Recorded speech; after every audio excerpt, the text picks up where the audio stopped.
When the people of the world do things and we do things, they are different. I was telling them in Enugu, I said, when people gather in the world and they are shouting, check, it's pleasure.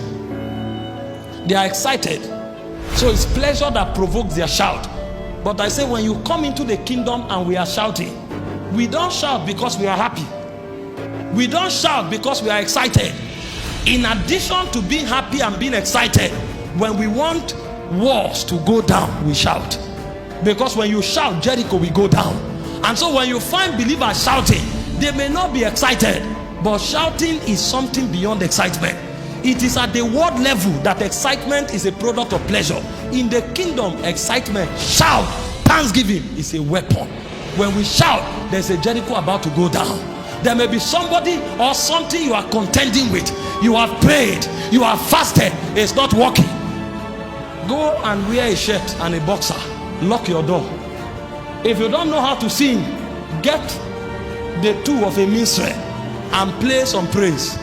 By the time you are done dancing and shouting and singing, you will come out, number one, you will forget about the problem. And you will see that the effect of this forgetfulness is not like liquor. Because an alcoholic forgets for a moment, he comes back to the challenge. But in this case, you will forget about the problem.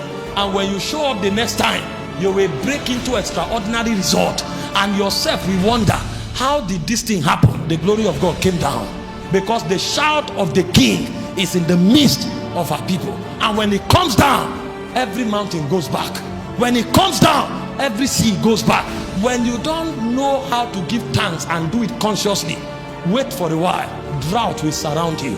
With your capital letter tongues, you will be shocked that there are many prayer warriors who are failures. With your many scripture quoting, you will quote 1,000 scriptures and be shocked that there are many people who know the Bible, Genesis to Revelation, but they are still in drought because they don't know the things that work for our advantage. One of the ways to add value to your prayer and to your scripture is to add the voice of thanksgiving, because God has made it his own responsibility. He said, when they praise me and they thank me, I will multiply them, they will not be few. I will exalt and glorify them, they will not be small. That means when you start thanking God, the whole responsibility, he takes over it. In prayer, we share the responsibility with God. We bear the burdens, he answers.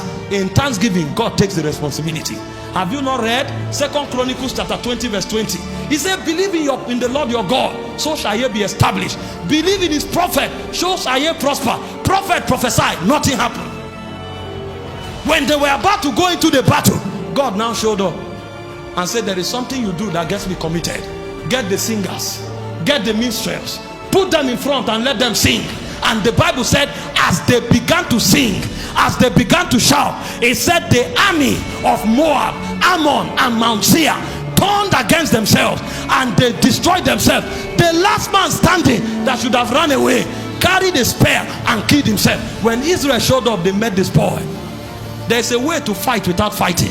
There's a way to enter the battle, and instead of fighting, you will take the spoil. It's a way of thanksgiving, because when you give thanks, angels go ahead of you.